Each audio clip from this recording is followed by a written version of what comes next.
All right, so the session is being recorded. Good morning, everyone. Friday morning. My name is Luz Cadena. I am the Interim Director of Distance Learning Support Services. And this today actually are our last two trainings in a series of trainings we've been offering all week called Focus Blackboard Sessions, where we've been focusing on one topic at a time. Today, Friday, we're going to focus on Collaborate. This morning, I'm going to show you how to use Collaborate to meet with your students in a live session. And this afternoon, if you want to come back at, I believe, 2 o'clock, I'm going to show you how you can record some lectures using Collaborate. You're going to use much of the same tools and strategies, but of course, one is meant to be synchronous and the other asynchronous. So I want to start with talking about preparing your students to meet with you live. And so on the screen, you have a little orientation slide that I created using PowerPoint, just to give them a quick orientation to the buttons on the page. I've also, on a second page, shown students how they can access the session menu to get the information for using their phone in case they can't hear. Students may not have microphones on their computers, or speakers on their computers, or they have an older computer. Sometimes it'll work if they plug in headphones, but they need to know those kinds of things. And again, it might not just be working. And then lastly, a couple of other tips to help individuals. For example, keeping microphones off, using the raise your hand button if you want to be acknowledged so that you can use your microphone to speak or ask a question. And then using the view controls. Many of you may not have realized this past week, but the top left-hand corner of your screen, you should see a box with a magnifying glass. That allows each user to zoom in on the screen. So if something's a little too small, you're using a laptop rather than a desktop or even an iPad, you can zoom in on the screen so everyone controls their own views. So what I'm going to do at the end of this session is actually give you access to a copy of this PowerPoint.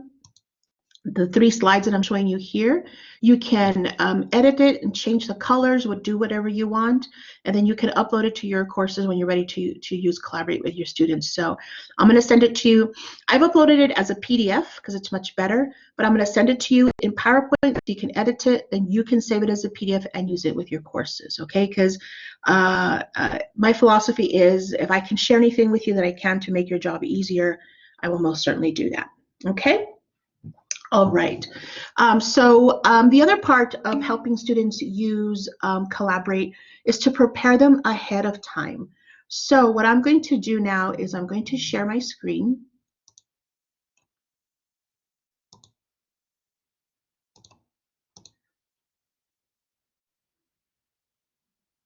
And so ideally, if this were just before the term were to begin, and you were going to use Collaborate a lot in your online course, you would want to add something in your syllabus about Collaborate. I believe I have done that. This is a syllabus that I use in the fall because I'm not teaching a course this semester, but I believe I did add a section about Collaborate. Let me make sure I did.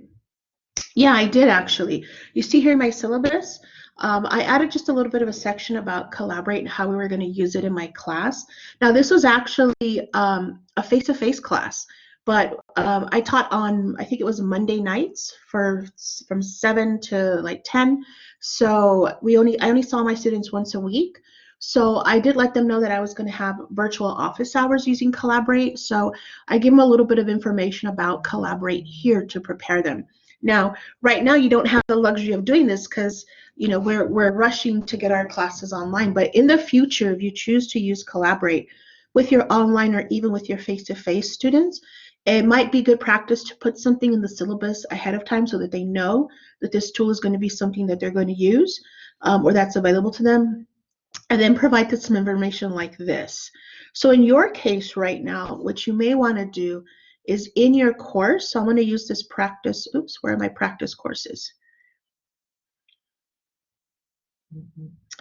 Where is my practice? Here it is, my bootcamp course. What you may want to do is in your course, if you do have a folder in your course menu that talks about information about the course in general, for example, where your syllabus is, right here. You may want to create an item and title it Collaborate Ultra.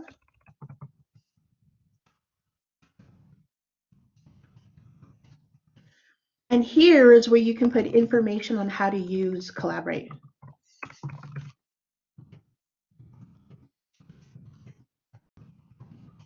It can be there for the rest of the term. And what I mean by information are the browsers. It's really important that users understand the browsers, the best browsers to use with Collaborate. If you are a Windows user, Chrome, excuse my spelling, or Firefox are best. The one that I'm actually launching this session from, I'm using Google Chrome, but the one I'm actually showing you on the screen is Mozilla Firefox. If you have students who are Mac users or you yourself Mac user, we have learned this week that Safari is much better for using Google Chrome. So you want to let your students know about that. You could even do something in an announcement, post announcements, and share this information. The other thing you may want to let students know is about a webcam and mic. Probably for your students, they're not mandatory. What's most important is that they see and hear you. If they have one, they can certainly turn them on if they choose to. We have, I think it's Miss Carrick down in her webcam down at the bottom. But of course, the most important thing is that they hear and see you as the instructor. So you can let them know that a webcam and mic are not necessary for joining the session, okay? And you also want to let them know that when they first log in, it's going to ask them if they want to set up their webcam and mic. Let them know that allowing the browser to use a webcam and mic doesn't mean you have to use your webcam and mic. It's always good when you first join a room to go ahead and set it up because you never know if you want to use it, right? So have them set it up. If you click skip and you don't set up your mic and your camera, while you're in a session, if you try to use it, it's not going to allow you to use it. So talk them through setting up that webcam and mic.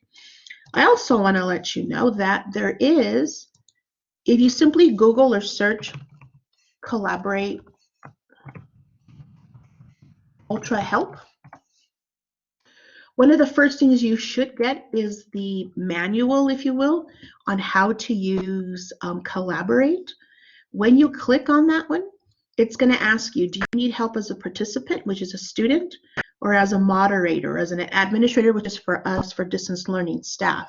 You can click on the moderator and get help with moderator. But what I like to do is I go to the participant, which is the student view. I can copy the link and paste this link for my students.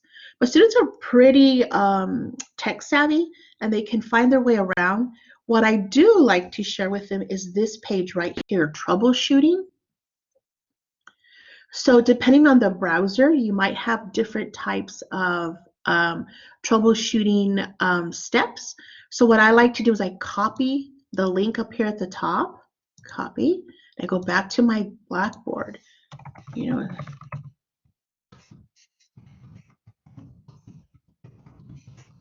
I say if you're experiencing issues, visit the Collaborate troubleshooting page for help, okay? And then what I can do is highlight this, Collaborate troubleshooting, I probably spelled troubleshooting wrong. I'm going to click this little link here, and this box opens for me right here. I paste my link. I'm creating a hyperlink. I paste my link there, and I tell it here into Target to go ahead and open this in a new window. And again, I'm recording this, so you can always go back to review it. And I hit Insert, and I've now created a hyperlink, if you will. So all the information about Collaborate can be in this item here that I've created under my course information folder.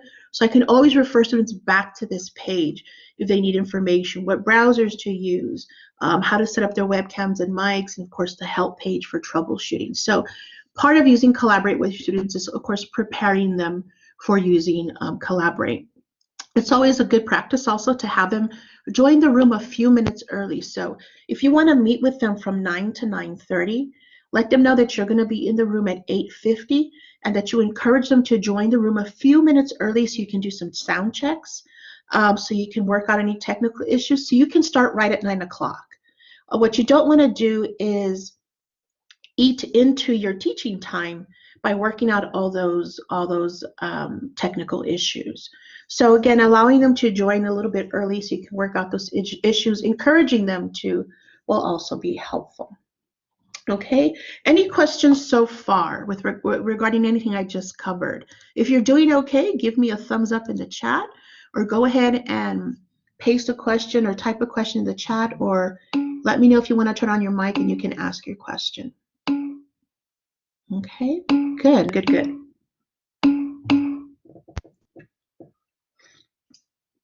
Okay, so the next step is making the room available for your students to join you.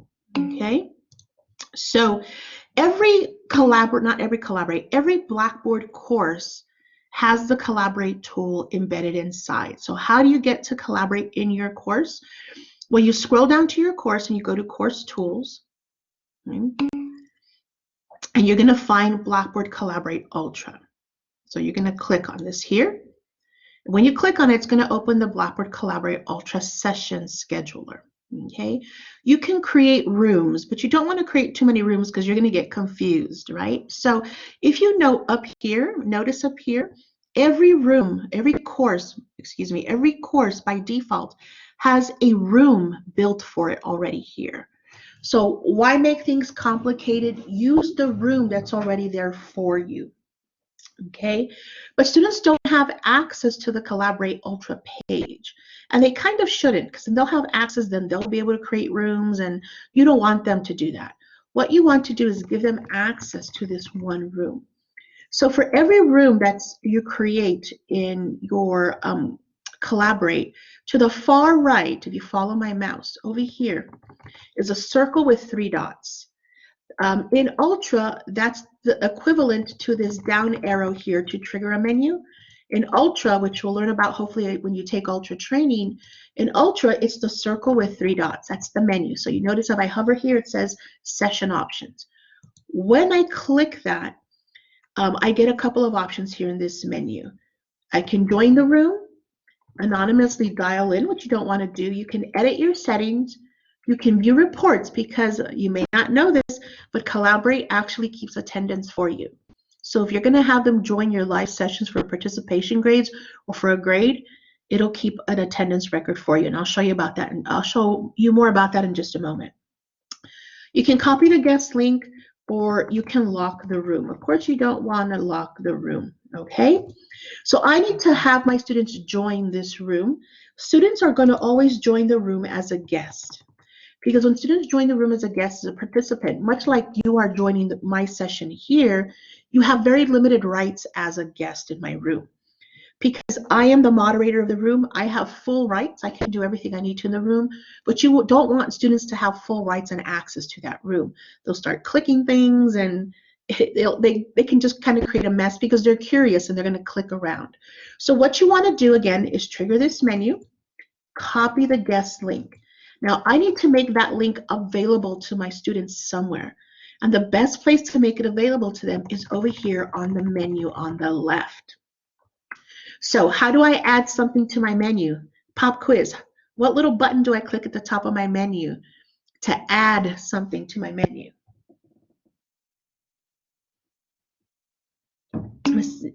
Yeah, the circle with the plus sign, right? Because I want to add something, so I'm going to do the plus sign. I'm going to hover my mouse over the plus sign. Now, what kind of link have I copied here? It's a web link, not a tool link, but a web link, because it's actually on the web page. And that's one of the beauties of Collaborate Ultra, is that it's all web-based. If you've ever used anything like Zoom or WebEx, if you've ever used those, you know that you have to download a Java launcher in order to use those. With Collaborate, you don't have to download anything. Collaborate, all you need is a device with the internet, and you can join Collaborate. Students can even join your Collaborate sessions using their mobile devices, their phones. If they're an iOS user and they don't have Google Chrome, as long as they have the Blackboard app, the Blackboard student app on their phone, they can access any Collaborate session because it'll use the technology from the app. So they can even join from their phones. And that just reminds me, one more thing you want to tell students here about Collaborate, that they can use mobile devices, right? So you can say here it's mobile friendly. Maybe I'll put it here. Let them know that it is mobile friendly. Have them download the Blackboard app. Also, you may want to let them know that if they're going to use their phones, they may want to have their chargers handy.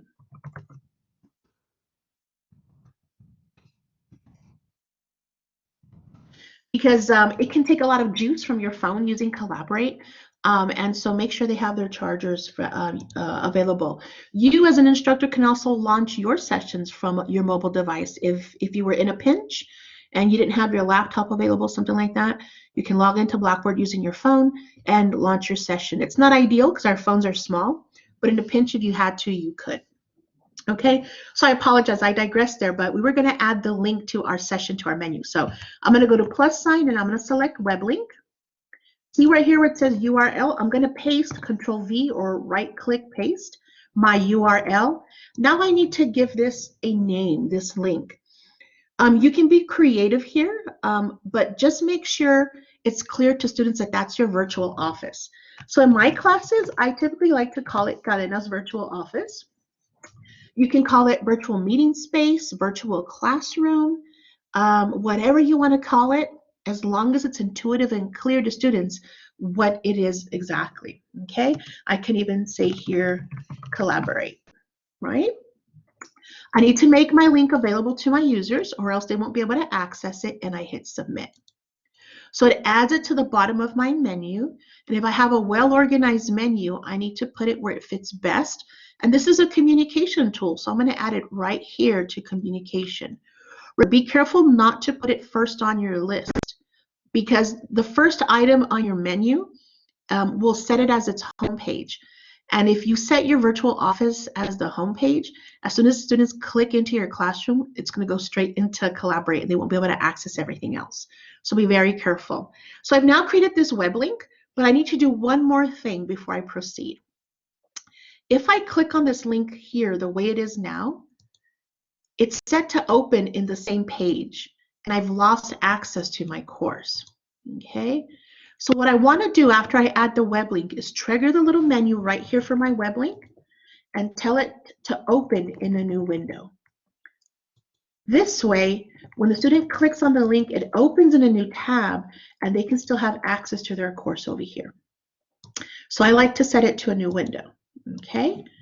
So when students click on the link, this is what they're going to see. They're going to see what you see when you join our training sessions. Students are going to have to type in their names. Make sure you tell your students to type in their full names, not a nickname, right? Not their EPCC username, their full name, because that's how you're going to take attendance.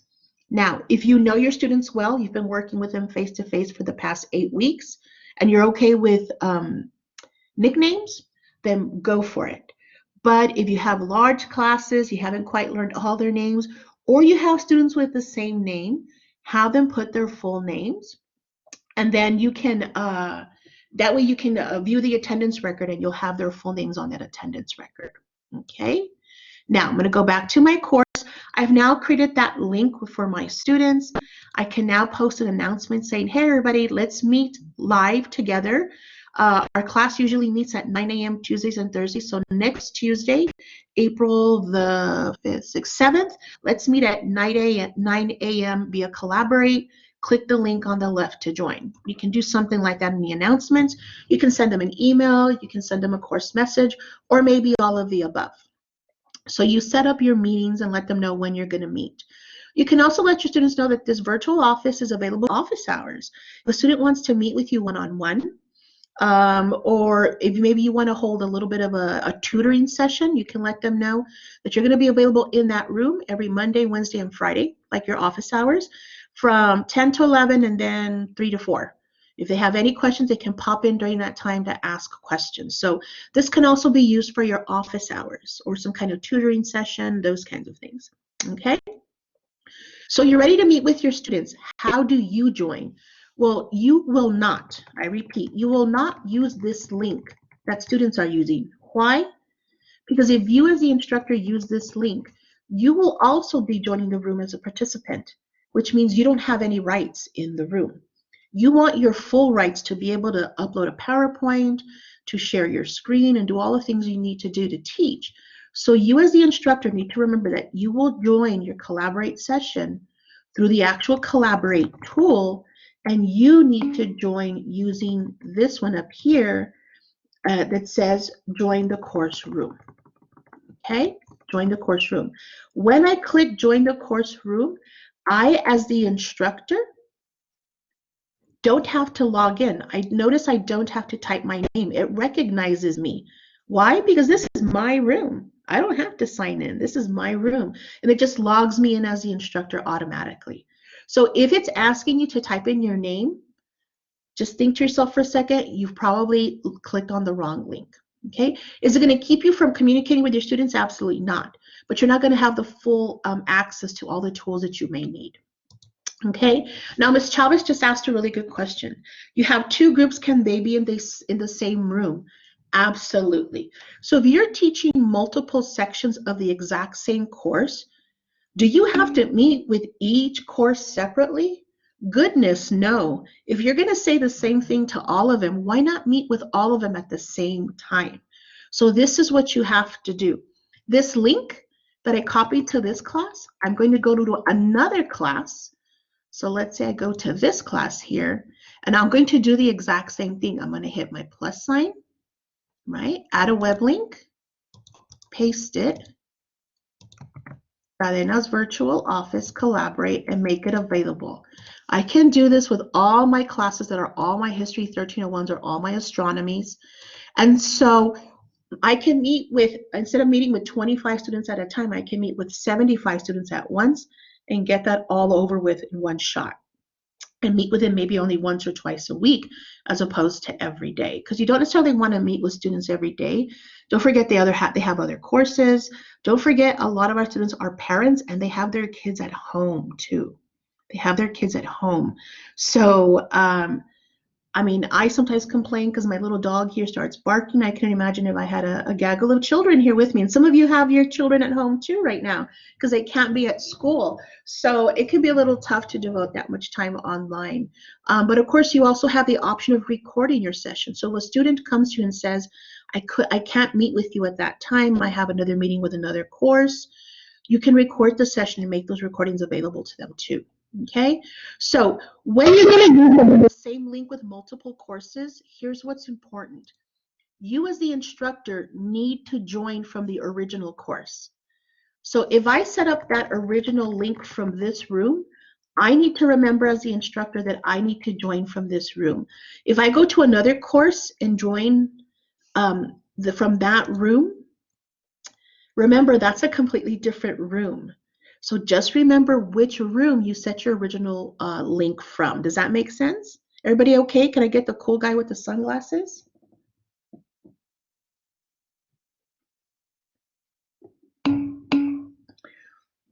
Okay, so Ms. Chavez, did that answer your question okay? Now you know how to do that? Okay, awesome. All right. So let's talk about actually going into a session. So I am ready to meet with my students. So I'm going to actually go into my session. So what you might see looks really weird. You're watching Collaborate and then another Collaborate session inside. Okay, so I'm joining the class as myself, as the instructor. So typically when you're going to meet with your students for a live session, you're probably going to do one of two things. You're probably going to do a speaker-centered session.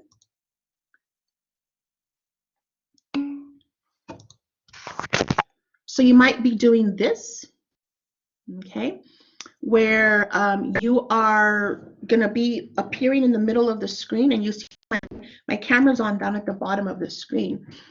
For my students, I would appear in the center of the screen, so you might just be talking to them. Hi, everyone. I wanted to introduce Chapter 9 to you today. So you might be doing a speaker-centered presentation, just like you're lecturing in class, right? Or you might be doing something, a screencast.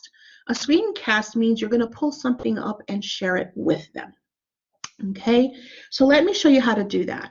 In the Collaborate panel, and you don't have this access because you're participants, but you're familiar with the Collaborate panel. This is where you chat. Right here, all of you can access this right now in the course that we're in or the training session that we're in.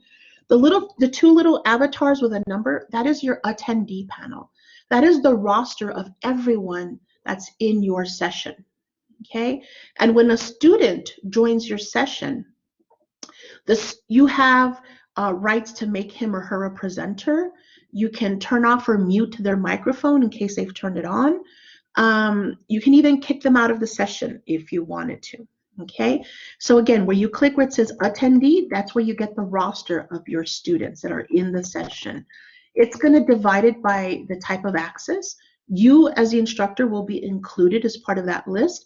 But for you, it'll say moderator. For them, it'll say participants. And again, if you have the chat open for the session we're in now, you can see we clicked the bottom where it says 20, and you'll see that there are 20 of us in this session right now. 1 moderator and 19 participants, and you can see the names of everybody in the session. Okay, the one that's going to be very helpful to you is this button right here called Share Content. Share Content. Okay, so when you share content, you can do a couple of things. If you're a math instructor, you teach science, and you need to work out formulas, the Share Blank whiteboard is great. You can click that and a whiteboard will appear on the screen. So actually, let me do this. Let's share the whiteboard on the screen that we're on right now, because let's have some fun with it. So when you share a whiteboard, you and your students can write on it. You see the little buttons at the top that appeared? You'll see an arrow, a finger, a pencil, a box, a shape of the letter T, and you probably do not see the eraser. So if everybody clicks on the little pointer, the top left hand of your screen, and move it around on your screen here. Do you see my pointer? Yeah, everybody click the pointer. So right now, I have my mouse over the screen, but you can't see it, right? You can't see my mouse. If you want to point something out to students on the screen, you have to give them the finger. And I joke about that because it's what helps me remember. If again, I'm actually moving my mouse on the screen, my computer mouse, but you can't see it. The only way for me to point something out on the screen is to use the pointer. So just keep this in mind. Remember, here's your chance to give your students the finger. Okay? Go ahead and click on the pencil next. When you click on the pencil, a blue button will open on the right. This allows you to change the color of your font, of your pencil. And I can write my name. Now this works really, really well, and our screen's going to start looking like a Picasso painting, which I love. Okay, it's really hard to draw on the screen with a mouse. If you're lucky enough to have a touch screen, it works really well, or an iPad, right? So there you go. Yeah, it's looking really good. Okay, very Picasso-ish. Now there is an erase button at the top, but only the instructor has the erase button. And if I hit the erase button, let me show you what happens. Everything is gone. So be very careful. If everything, there you go, do some math problems. If everything disappears, there's only one person to blame, the instructor, because only you as the instructor have the ability to clear the entire whiteboard. So this is great for doing math problems. You can put the math problem on the board, and then you can have students work it out. You can assign a different color of pencil to each student. I could say, Beverly, you're the purple pencil. Robert, you're the green pencil. Laura, you're the red pencil. And you can have students work out different things on the board. Okay. Notice you can also, just a little finger, the little pointer at the top, that allows you to point out things here on the screen. Okay. Ooh, that's pretty cool. The other thing are shapes. Click on the shapes. It allows you to make a rectangle, and you can change the color of your rectangles. It allows you to do an ellipse, and it allows you to draw lines. Okay. You can also change the color of your shapes. You can choose a color and do shapes also. Okay. Now that is starting to look very, very modern art. Okay, you can also, I'm going to go ahead and erase this. You can also type text on the screen. So click the capital T and you can type text. Okay, yes, go ahead, Ms. Chavez.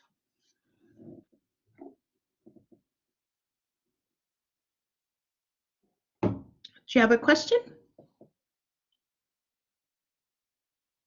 Maybe you forgot to turn on your mic. Yes, that's what it was.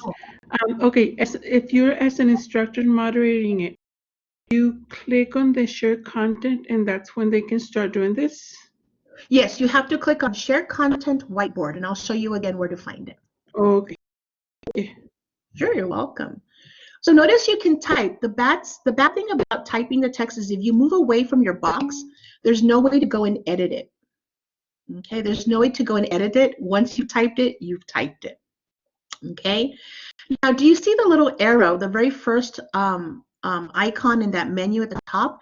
Like, we haven't used the arrow. What is the arrow about? The arrow serves a couple of functions. If I click the arrow, it allows me to actually click on something on the screen and make it bigger. It allows me to move it, or I can click on one thing, hit delete on my keyboard and delete one thing. So click the arrow at the top in those little tools and move something around. Practice moving something around. Practice making it larger, or even practice deleting it. There you go. So you don't have to delete the whole screen to delete just one item. You can use that select button, put the blue box around it, and then hit the delete button on your keyboard and it'll delete one thing. Isn't that fun? So make sure that when you're working with students that you set up some rules, right? No writing whiteboard until I tell you to. Because I had a student once, I pulled up a picture of, I think it was George Washington, and the student started drawing a Hitler mustache on him. And I'm like, don't be doing that, right? So how do you make it larger? You click on the text to get the blue box. You grab the corner and stretch it out. So click on something to get the box. There you go. Yes, go ahead, Ms. Chavez.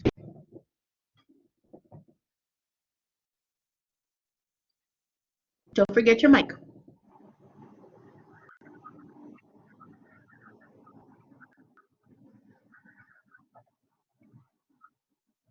Ms. Chavez, are you there? Did you have a question? No? Oh, go ahead. Mrs. Gimbel has a question. Ms. Gimbel, yes, go ahead. Okay. What if I don't want the students to be writing on my whiteboard? Ah, that's a very good question. Okay, that's a very good question. Let me show you. So I'm going to turn off the whiteboard. Sorry, I know it's fun, but I'm going to turn it off. And I'm going to go back to showing my screen.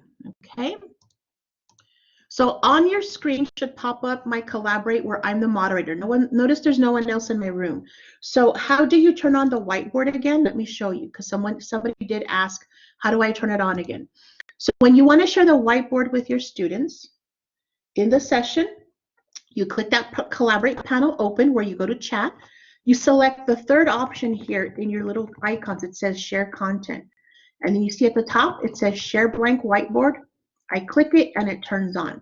Now, if you don't want students to write on it because perhaps you're demonstrating a math problem, you want to come down here to your settings. You see this gear down here? I'm going to click on settings.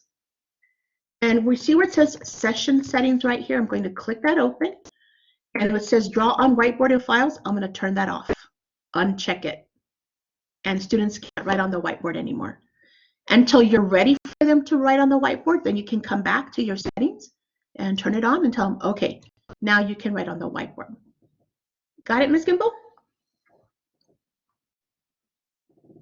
Got it. Got it. All right. That was a very good question. Thank you for asking that. Okay. So that's how you share the whiteboard. The whiteboard is really cool. And again, it's great for math instructors, science. I can think about chemistry, helping to balance equations. It's really, really neat. Okay. So I'm going to go back to my share content. Some of you may want to share an application or something. So maybe you want to show students how to do something in a program or software. Maybe, for example, I'm going to open a Word document here. Maybe you teach English or going to prepare students for submitting a research paper. And you want to show them how in Word you can use the references section to insert citations. Well, I can do that here. Notice I'm sharing my screen with you. So you simply select the share your screen option and select I want to share my Word document. And whatever I am doing here on my Word document, my students can see it. So I can do demonstrations using other software other programs. If you teach accounting and you want to show them how to work with an Excel spreadsheet, guess what? You can open Excel also, and you can work in Excel and so show students how to create formulas in their spreadsheet. So you can share your screen. Now, I will say this about sharing your screen. It really, really helps if you have a double monitor. I have the benefit of having a double monitor right now. That last Monday, I went out in public, which was almost 3 weeks ago. The very last Monday I stepped foot outside. I'm asthmatic, so I don't want to get sick. I went out to Walmart really quick and I bought an extra monitor for under $100. And using an HDMI cable, I connected that monitor to my laptop. So I have one computer with 2 monitors. I'm doing the training on my laptop, but what I'm showing you is on the big screen. So that really helps, but I know you all don't have that luxury probably. So just remember that if you do share your screen, you're going to get the tunnel vision, right? Where Collaborate is showing an image of itself, just remember, as soon as you navigate away to the page you want to share, your students will be able to see it. Okay. The other thing that you might want to do, kind of maybe like a lecture over PowerPoint, like you do in class. So when you want to share files, what you do here is you go to Share Files. I click there, and right here I'm going to upload any files that I want to share with my students. It's great if you prepare for your lecture ahead of time and upload these ahead of time so you don't have to stop and upload them now. But I want to show you how to upload them. So I can click Add Files. And I can tell Blackboard, please upload, let's see, this image here, this anatomy image. It's going to upload it there. Remember, I can upload what I call the 3 Ps to Blackboard: pictures, PowerPoint, and PDFs. Pictures, PowerPoints, and PDFs. So I just uploaded a picture. I can upload a PowerPoint. Now, what I do want to recommend with PowerPoints is that you convert them to PDFs, because they're going to upload faster. And when you upload PowerPoints, it can sometimes shift your images around because it's complete and it's not going to look good. So do your PowerPoint and then save it as a PDF and then upload it. Okay. I'm going to add one more kind of file, and that's going to be let's say a PDF.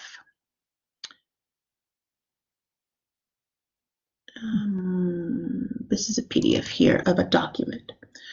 Notice items are uploading. Okay, so the 3 Ps: pictures, PDFs, and PowerPoints. They're uploading. I can also drag and drop. Okay, so let's focus on PDFs first. So when I want to share this PDF, I simply click on it. Notice the background turns black, and I click there now. And that PDF will appear on my screen. Okay, what will also appear on my screen will be my tools at the top. So I use my tools at the top, right, to point something out to students and tell them, focus on this here, paper requirements. So let's say I went over their major paper assignment, I went over it with them. If the PDF has multiple pages, okay, there'll be an arrow at the bottom that allows me to navigate those multiple pages. You also want to let students know that if they can't see the screen, it's too small. On the top left corner, they have their view controls, and they can zoom in on the document. I can zoom in manually. That doesn't zoom it in for students. It only zooms it in for me. So each student has to zoom in themselves. Okay. You can also have students write on the paper with you. Now, it's not going to save this on the paper because I'm actually not writing on the paper, right? So it's not going to save it. And I click the erase button. So that's how you share PDFs. Okay. When I want to stop sharing, I simply click the circle with the square and it takes that away. Notice it remains here. I can close my session and not come back to it for 2 days, and these files will remain here. The files will stay in your Collaborate session until you delete them. So you don't have to re-upload them every time. Okay? Let's say I want to share a picture, because pictures are great for teaching.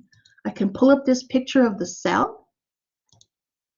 Right, and I can do a quick little lecture about the parts of a cell. I can have students engage with me. I can say, okay, Santiago, go ahead and circle where the nucleus is, and I can have him. What you want to do when you're working with students is have them engage with you as often as possible, right? No, they only have access if you put it on the screen, and actually it's not even access, they can only view it. Okay. If you want them to have access to the content, you need to upload it to the course. Okay? And so you can have students engage with you, have them engage in the chat. Ask them every few minutes if they're doing okay, just like I engage with you. Tell them to give you a thumbs up. Tell them to give you the cool guy with the sunglasses, because that way you'll be able to tell who's paying attention and who's not, right? You can also use your little tools at the bottom of your page where your name is at the bottom. Notice you have these buttons that say happy, surprised, faster, sad. You can also have students engage with you. And when they click those buttons, it appears in the attendees page over here. So if I were to say happy, notice over here on my attendee list, it shows a little happy face. So you can be in the attendees panel and say, is everybody with me? Everybody use their tools at the bottom to give me a happy face. And the student who doesn't give you one is probably not paying attention, right? You can also do a quick poll here at the bottom. Agree or disagree, and if someone says disagree, you can say, hey, turn on your mic and share with us why you disagree. Let's have a class discussion. So you can use all those tools to engage, because lectures are very passive, right? They just sit there, but you can have that class discussion using the chat. Again, you can have them turn on their microphones one at a time if they have something to say. So again, here they can engage with a picture, they can circle things. And it's a great thing. You can pull up a cross-section of a volcano. If you teach art, you can share a particular work of art on the screen. It's a really, really great tool. Lastly, some of you may want to do a kind of lecture through PowerPoint. So you go to, again, share files. And here is my PowerPoint. I click share. I've converted it to PDF, right? I'm going to click slide 1 because that's where I want it to begin, and slide 1 appears. So I want to do a short lecture on the first chapter of Unit 3, which is, I believe, Chapter 11. So I do an introduction, and as I speak, I can just use these arrows here at the bottom to go through my PowerPoint, right? I can tell them that the chapter has 4 sections, and I just keep going. And I can pause every few slides to ask questions, to engage with them. Some of my slides will have images, so I can still point things out with my pencil. I can say, you know, look at here, you know, growing cotton was very labor intensive, you know, talk about the cotton gin. So those kinds of things. So I can go through my PowerPoint. I can have students write on the slide also, and have them point out certain things on some of these images. And I can just lecture. I can just discuss. Okay. And this is how you can pull up a PowerPoint to do a class lecture like you would in class. Okay. Now we have about a little over 15 minutes left. I want to show you one more really neat thing, and that's breakout groups.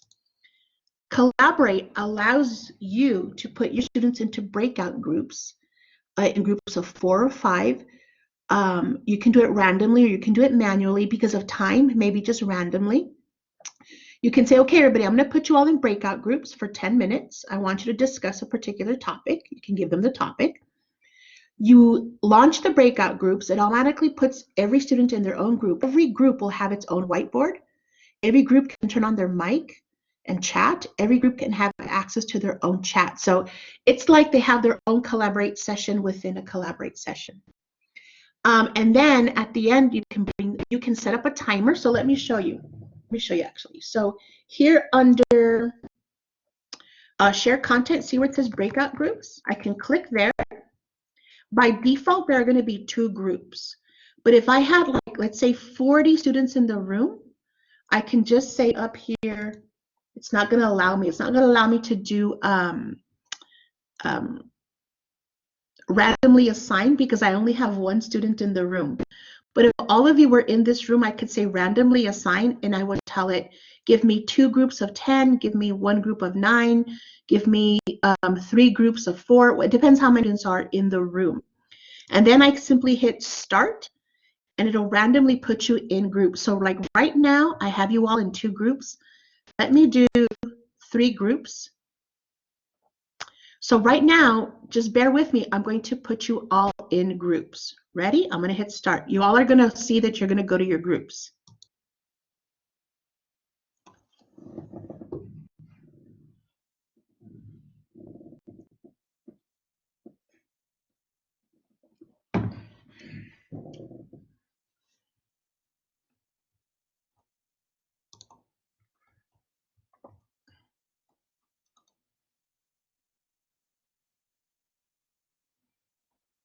So I'm not sure if you can hear me while you're in your main room, but I'm going to keep talking because um, I'm recording.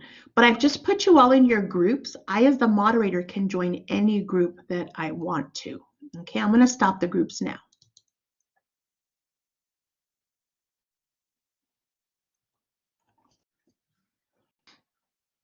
Okay, everyone should be back in the main room because I stopped the groups.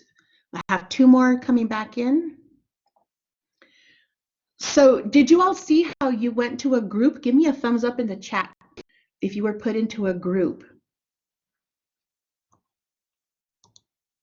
Yeah, so I just told Blackboard, randomly put the students in a group. I chose a number of groups from the menu, and it just randomly put you in groups.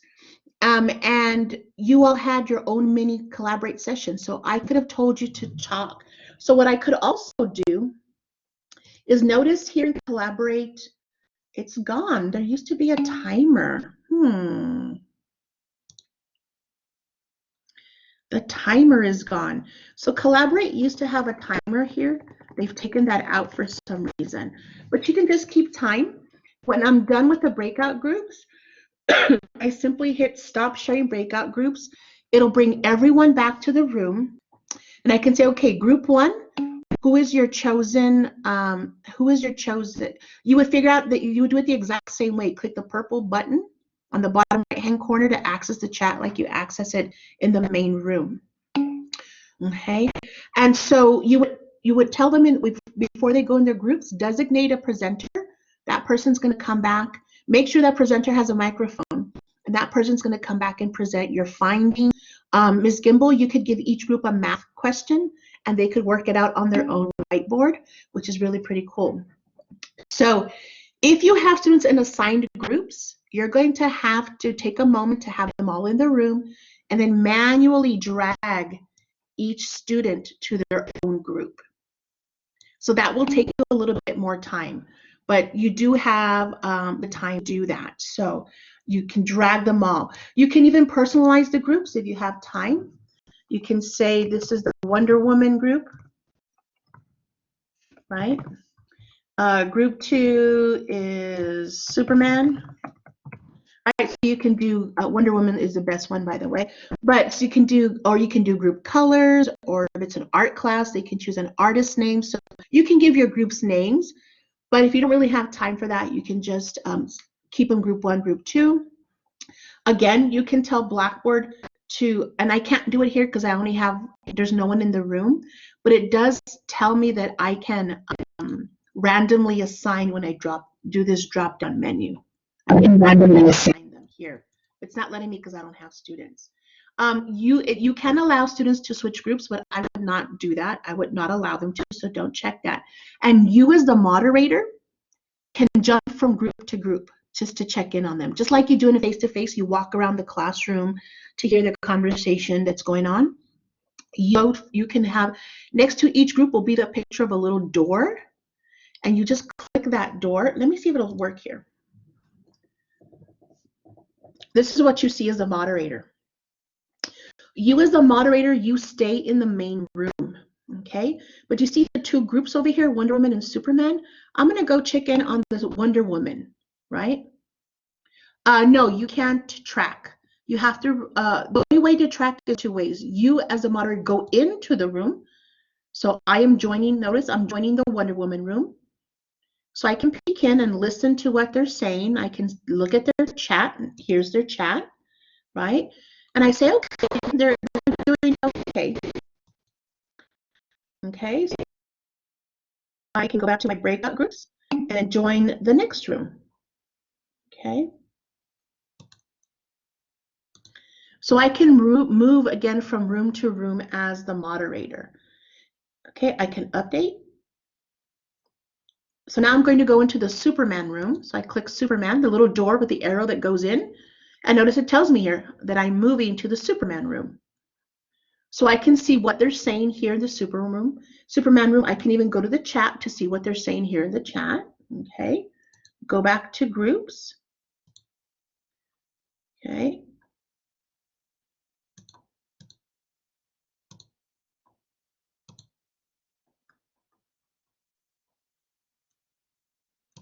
And then it's supposed to allow me to leave the room. And I can go back using the little arrow here, go back to the main room as a moderator. So I'm back in the main room. I can update. When I'm done with groups, I want to bring them all to the main group. Again, I give them a time limit. I simply hit the stop button here. It stops the breakout groups and it brings everyone back to the main room. Okay. So let me go answer your questions in the chat because we're just about done. So if you have, let me see. So we already answered Mr. Carver's question. If you have assigned groups, you can create your own manual groups. Can you track what they share? You can't. Again, you have to go into every room and just kind of monitor what they're doing. And can they see you in there? I believe they can. It shows that you're joining the room. And let them know. Be upfront and transparent. I'm going to check on your groups. I'm going to go from group to group to check on you and see how you're doing. Is there a time limit? Absolutely not. It depends what the purpose of the group is. So if you pose a question and you say, okay, I'm going to give you, 7 minutes to discuss this question, come back. Maybe they need a little bit more time. So maybe they need to write, a 5-minute little script, Mr. Carver. So maybe they might need a little bit more time than that. So it really depends on what you want them to do. Okay. Yeah. So in your case, Mr. Carver, what you could do if you wanted to is it'd be maybe a little more complicated for you, but you could create more rooms in your Collaborate and then put those links on your menu and say meeting room for group 1, meeting room for group 2, and they can join that group at any time and chat amongst themselves. Does that make sense? Yeah. Raising their hand, that's a very good question. So when students raise their hand, and thank you for bringing that up, that's a really good thing to point out. When students raise their hand, they click this little button here, right? So their course card, actually, let me do this. Okay, so on your screen right now, you see Art, Joanne, Jose, and Leticia, right? At the bottom, you see where it says plus 15. If you were to click where it says plus 15, it takes you to the attendees panel. Everybody click the raise your hand button at the bottom of your screen. So if you notice, when a student raises their hand, it gives you an audio notification, right? You hear it. But do you see on the screen, do you see how next to Art's name it says number 7? Do you see that? What do you think that means? Joanne has a 13 next to her name. Leticia has a 9. That's the order they raised their hand in. But if you also go to the attendees panel, if you click that plus 15, do you see how Miss Maria is first on that list? What does that mean? It means she raised her hand first, and then Tina, Pilar, Deborah, Ted. So you can see that Miss Maria is the one who has a trigger finger. She raised her hand first, and it puts them in order in your attendees panel. So I can answer Miss Maria's question, and I can lower her hand, and Tina will pop up next in the list, and it tells me that she's second. Now, when I answer Miss Tina's question, if Robert says, oh, that was my question, she already answered my question, Robert can lower his own hand and then Art will move up in line next. Okay. Okay. Did that make sense, Ms. Gimbel? Did that answer your question? Yes, thank you. You're very welcome. If the sound notifications are too much for you, you can always trigger your settings for your session, and under notification settings, you can turn off the audio notification if it's too loud. But I love the audio notification for office hours because I can have my laptop on. I can go, work, you do dishes or do something in the house. And if a student walks in and they raise their hand, I can hear it and I can go to the computer. I don't necessarily have to sit here waiting for a student to join me for office hours. Okay. So how about 5 more minutes? I think that really covers everything. Please feel free to ask questions. Mr. Gonzalez, you have a question? Go ahead and turn on your mic if you want to. No, I don't. I was just playing around. Sorry. Oh, okay. No, please keep playing. No problem. So let me answer Ms. Becky's question. Do you have to load the orientation page each time a student comes into the main room? So I have it uploaded to my room once. As soon as, and so it stays in my room. All I have to do each time is show it. So let me give you an example here. Let me share my screen.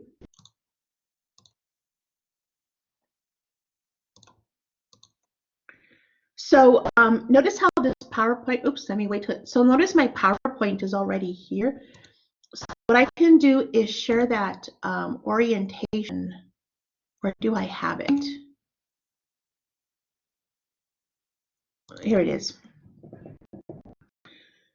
So I can leave my room, and then when I come back to it, the orientation will still be here in my list of files. All I have to do is show it, so I have to share it.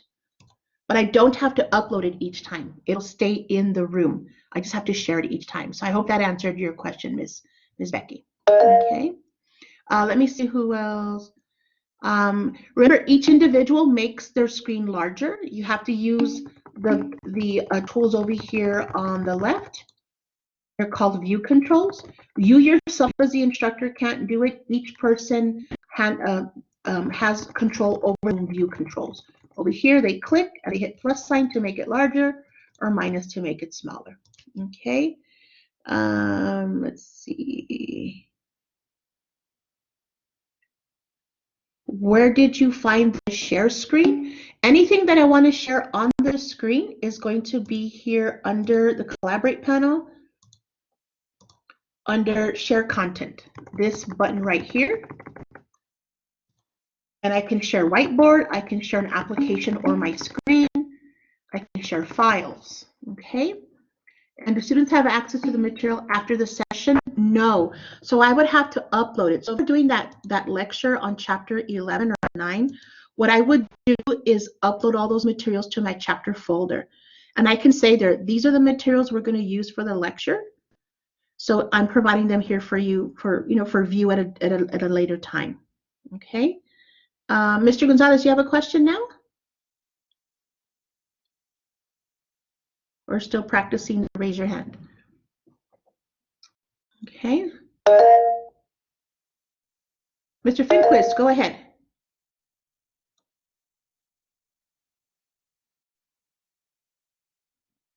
No questions?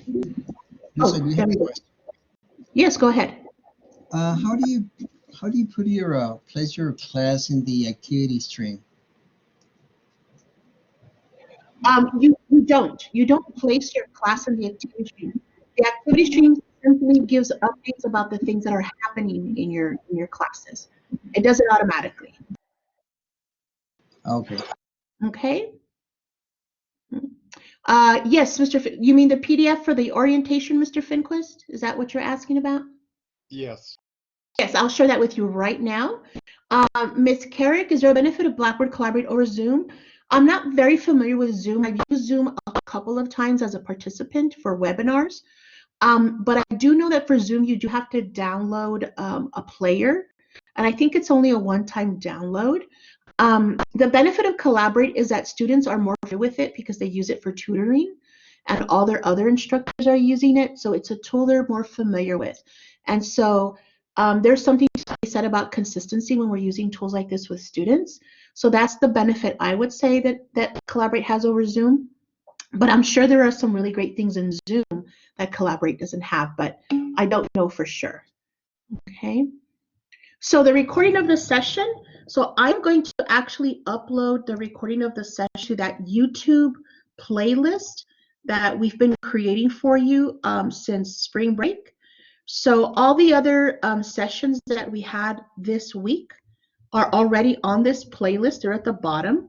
So it's called Focus Blackboard Training. So the ones we did on assignments, discussions, respondents, lockdown browser, they're all here. I will add this morning's here. So let me share that with you. Copy. Video playlist. If you forget to copy and save this YouTube playlist, in the announcements page on your activity stream in Blackboard, there's an announcement that shares the link for this playlist. Let me also share with you the PDF for the orientation, this one right here. So I'm going to say share, get a shareable link, copy. I call it the orientation. I'm sending it to you, giving you access as a PowerPoint. That way you can download it and change the colors. If you want to change the welcome to Welcome History 1301, you can do whatever you want to personalize it, and then save it as a PDF and upload it to your virtual office hours. And once you upload it to your virtual office hours, it'll always be there. You just have to share it each time you meet with students. Okay. Let me see. Let me answer some questions. How do I hide the attendees panel page? You don't hide it as much as you just close the panel, and it'll shrink it and move it out of the way. Okay. How do you place your class on the? We already answered that one. NPR. Yeah, I just heard about that. That people are busting into Zoom meetings, and so yeah, be careful with Zoom. How do you make circles appear around the arrow? Oh, this thing that I'm doing here, Mr. Farrell? Yeah, so I learned, let me show you how to do that. I'm going to go ahead and keep if you need to leave, we are done. I'm just going to answer a few last questions, but I'll keep the recording going so that you can learn how to do these. So this is really cool. You see these little like circle around to point out where my cursor is. I'm doing that by clicking the control button. This is how you do that. In my computer, on my computer, I open the settings window and I look for the control panel. Oops. I look for the control panel on my computer. Okay, and it opened on my other screen. Let me bring it over here. And I look for my mouse, and I believe they're in alphabetical order. So here's my mouse, right? So I click on that. And it opens this box here, mouse properties. See where it says pointers right here, this tab? I click where it says pointers, or pointer options, excuse me, pointer options. And right here, show location of pointer when you press the control key, I turn that on and hit apply. So now every time I hit the control button, you can kind of see where my mouse is. Okay, so that's part of the recording and you can go back and see that. Okay. Ms. Carrick, is there a way to show more than 4 people on the screen in Blackboard? Unfortunately, there isn't. For whatever reason, that's the default number, and that is one of the advantages, I think, to Zoom. In Zoom, you can see everyone's camera on at the same time. You're welcome, Mr. Farrell. So that is one negative thing to collaborate, is that you can only see 4 people on the screen at a time. Okay. Ms. Perales, you have a question? You're welcome. Go ahead, Ms. Perales. Yes, I have a question. Hello? Yes, go ahead. When we were previously in groups, should I have clicked on the chat button to see my name pop up?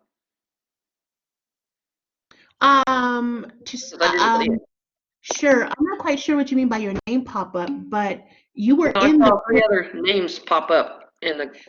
It's letting you know who's entering the room, so they actually would see your name. Oh, well, how do I know I'm in it?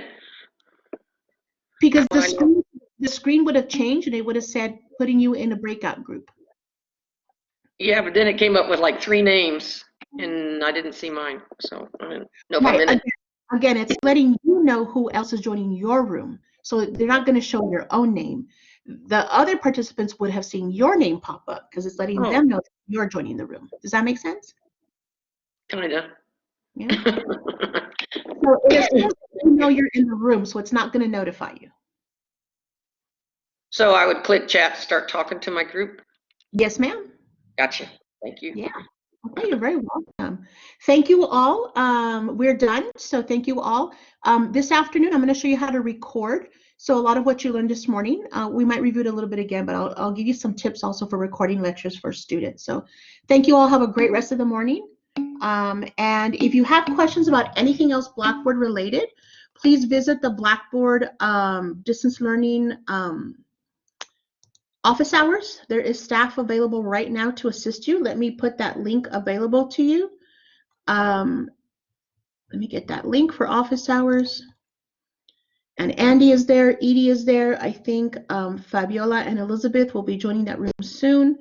And as soon as I answer my, I think half a dozen don't know, about a dozen emails that I have in my inbox. I'll join the room myself. So here is the link for the distance learning office hours. Please feel free to join those office hours. Okay. Yes, Ms. Perales, go ahead.